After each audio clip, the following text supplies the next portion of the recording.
नमस्कार साथियों आज हम लोग करने वाले हैं स्टैटिक जीके से रिलेटेड 10 महत्वपूर्ण क्वेश्चन जो कि आपके संविधान की प्रस्तावना से रिलेटेड है।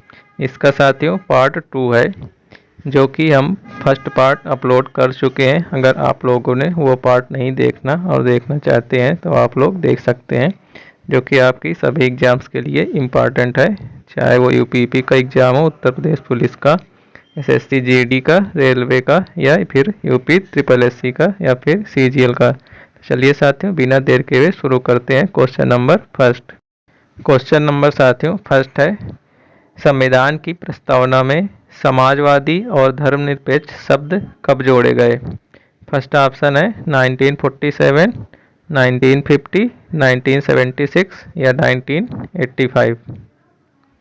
तो इस क्वेश्चन का जो राइट आंसर होगा साथियों वो हो जाएगा ऑप्शन सी, यानी कि 1976। 42वें संविधान संशोधन 1976 के तहत समाजवादी और धर्मनिरपेक्ष शब्द जोड़े गए थे। नेक्स्ट है साथियों क्वेश्चन नंबर 2। भारतीय संविधान की प्रस्तावना में कितने प्रमुख लक्ष्य या आदर्श हैं? 3, 5, 4, 6। तो इस क्वेश्चन का जो राइट आंसर हो जाएगा वो हो जाएगा साथियों 5, यानी भारतीय संविधान की प्रस्तावना में कुल 5 लक्ष्य दिए गए हैं। प्रस्तावना में न्याय, स्वतंत्रता, समानता, बंधुता और संप्रभुता के 5 आदर्श दिए गए हैं। नेक्स्ट है साथियों क्वेश्चन नंबर 3। संविधान की प्रस्तावना का उल्लेख संविधान के किस भाग में किया गया है? भाग 1, भाग 2, भाग 3 की संविधान की प्रस्तावना में किसी भाग में नहीं आती है। तो इसका जो राइट आंसर है साथियों वो ऑप्शन डी हो जाएगा। संविधान की जो प्रस्तावना है वो किसी भाग में इसका उल्लेख नहीं किया गया है। This question is right answer option D. Next है क्वेश्चन नंबर 4। संविधान की प्रस्तावना में कुल कितने शब्द हैं? 75, 80, 85, 92। इस क्वेश्चन का राइट आंसर हो जाएगा 92। संविधान की प्रस्तावना में कुल 92 शब्द दिए गए हैं। इसके बाद नेक्स्ट है क्वेश्चन नंबर 5। प्रस्तावना में किस उद्देश्य का उल्लेख नहीं किया गया है? समानता, लोकतंत्र, धर्मनिरपेक्षता या फिर पूंजीवाद। तो इस क्वेश्चन का जो राइट आंसर होगा साथियों, अगर क्वेश्चन का आप आंसर देखना चाहते हैं या सोचना चाहते हैं तो आप वीडियो को पॉज करके आंसर सोच सकते हैं, इसके बाद वीडियो को देन कंटिन्यू कर सकते हैं। तो इस क्वेश्चन का राइट आंसर है ऑप्शन डी, पूंजीवाद, यानी प्रस्तावना में पूंजीवाद शब्द का उल्लेख नहीं किया गया है। नेक्स्ट है क्वेश्चन नंबर 6। संविधान की प्रस्तावना को न्यायालय में लागू किया जा सकता है या फिर नहीं?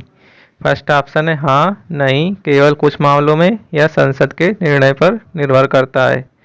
तो इस क्वेश्चन का जो राइट आंसर हो जाएगा वो नहीं, यानी संविधान की जो प्रस्तावना है वो वाद योग्य नहीं है, यानी न्यायालय में लागू नहीं किया जा सकता है। नेक्स्ट है क्वेश्चन नंबर 7।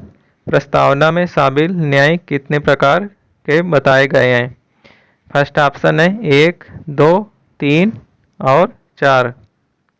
तो इस क्वेश्चन का जो राइट आंसर हो जाएगा वो हो जाएगा ऑप्शन सी, यानी प्रस्तावना में जो टोटल न्याय बताए गए साथियों वो 3 प्रकार के बताए गए हैं। कौन कौन से? एक सामाजिक हो गया, एक आर्थिक हो गया और एक राजनीतिक हो गया। इसके बाद नेक्स्ट है क्वेश्चन नंबर 8। संविधान की प्रस्तावना में भारत को क्या कहा गया है? फर्स्ट ऑप्शन है सर्वसत्ताधारी, समाजवादी, धर्मनिरपेक्ष, लोकतांत्रिक, गणराज्य। सेकंड ऑप्शन है लोकतांत्रिक, सर्वसत्ताधारी, धर्मनिरपेक्ष, समाजवादी, गणराज्य। सी ऑप्शन है समाजवादी, लोकतांत्रिक, धर्मनिरपेक्ष, गणराज्य। डी ऑप्शन है सर्वसत्ताधारी, लोकतांत्रिक, समाजवादी, धर्मनिरपेक्ष, गणराज्य।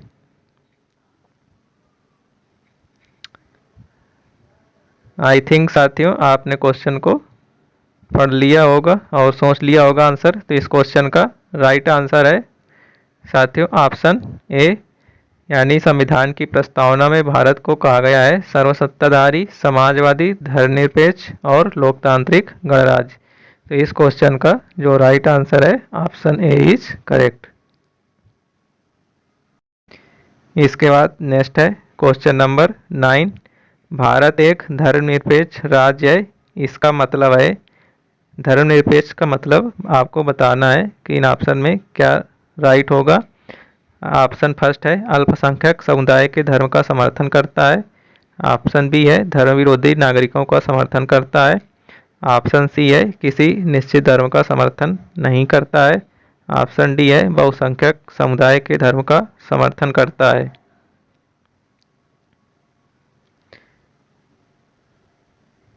तो इस क्वेश्चन का जो राइट आंसर हो जाएगा वो हो जाएगा ऑप्शन सी।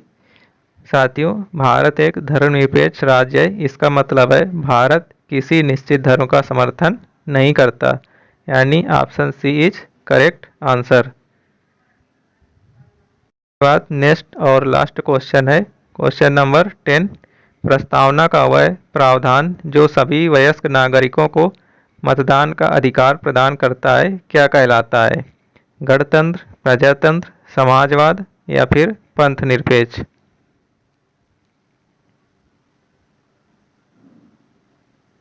तो इसका जो राइट आंसर हो जाएगा वो हो जाएगा साथियों प्रजातंत्र।